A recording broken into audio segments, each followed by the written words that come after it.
Қазақстан Республикасындағы фармацевтика саласы. Дайындаған Мамырханов Абдусамат және Байбол Жас.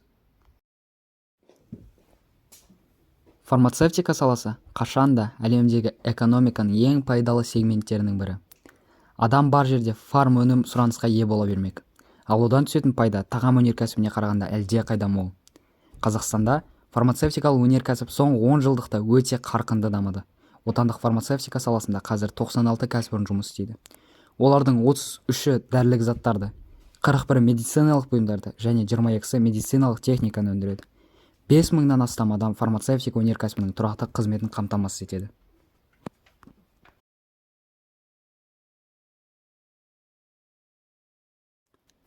Ірі өндіріс ошақтары еліміздің 4 өңірінде, Алматы мен Шымкент қалаларында, Алматы және Қарағанды облыстарында орналасқан. Олар дәрі-дәрмек пен медициналық бұйымдар өндірісінің 75%-ын қамтамасыз етеді. Ең ірі фарм компаниялар мыналар. Бірінші, Нобель АФФ Алматы қаласында орналасқан. Өкілеттілігінде қатты дәрілер шеберханасы, сұйық және жұмсақ дәрілік заттардың цехы бар. Химфарм Шымкент қаласында орналасқан. Өкілеттілігінде асептикалық ұнтақты тарату шеберханасы, шприцпен толтырылған ампулалардағы инъекциялық ерітінділерді өндіру цехы бар. Вива Фарм Алматы қаласында орналасқан. Өкілеттілігінде қатты препараттарды өндіру аймағы кіреді. Фит Олиум Алатау Қызылмамырда орналасқан. Мұнай сығындыларынан өндіріс аймағы. Суппозиторийлерді өндіру орны өкілеттілігіне кіреді. Эйкос Фарм Алматы қаласында орналасқан. Өкілеттілігінде қатты препараттарды өндіру аймағы кіреді. Келункас Фарм Алматы қаласында орналасқан. Өкілеттілігіне инфузиялық ерітінділерді өндіру орны кіреді. Элиас Алматы қаласында орналасқан. Өкілеттілігіне стерилді дәрілік заттарды шығару шеберханасы кіреді. Дос Фарм Алматы қаласында орналасқан. Клиникаға дейінгі және клиникалық зерттеулерді жүргізу, дәрілік заттарды өндіріске енгізу өкілеттілігіне кіреді.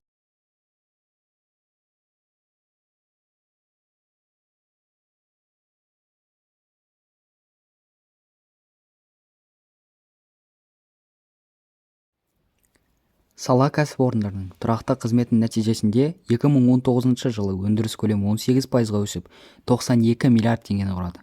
Экспорт 69%-ға артып, 59 миллион долларға дейін жетті. Осы көрсеткіштермен Қазақстан ТМД елдерінің арасында Ресейден кейінгі екінші орынды иеленді.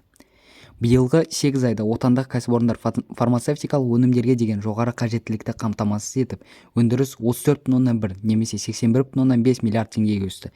Инвестиция 5,2%-ға артып, 4,1 миллиард теңгені құрады. Инвесторлар Польша, Түркия, Қытай және Ресей мемлекеттері. Big Pharma топ 50 жетекші әлемдік фармацевтикалық өндірушілері ішінен 4 трансұлттық компанияның инвестициясын тарту көзделіп отыр. Бүгінде Pfizer ақш, Boston Biopharma ақш, Avangard ақш және Servier Франция компанияларымен ынтымақтастық орнату жайы қарастырылуда. Сыртқы істер министрлігі әлемдік фармацевтикалық өндірушілерді тарту үшін инвестициялық ұсыныстар әзірлейді. Deloitte әлемдік консалтингтік компаниясымен бірге бұл жұмыс басталып та кетті.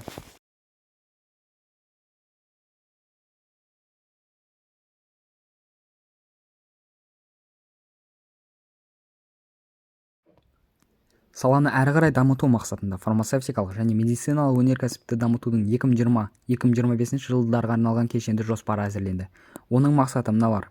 Біріншіден, құны 180 миллион доллар құрайтын кемінде 30 жаңа өндірісті іске қосып, 2000 жаңа тұрақты жұмыс орнын ашу. Жұмыс істеп тұрған кәсіпорындардың жоспарына сәйкес және жаңа өндірістерді іске қосу арқылы дәрілік заттардың 297 жаңа түрін және медициналық бұйымдардың 2348 түрін шығару жоспарланған. Екіншіден, фармацевтика саласының өндіріс көлемі 2,5 есеге артып, 92 миллиардтан 230 миллиард теңгеге дейін жетеді. Үшіншіден, дәрілік заттар экспорты көлемін 3 есеге ұлғайтып, 58 миллион доллардан 174 миллион долларға дейін жеткізу.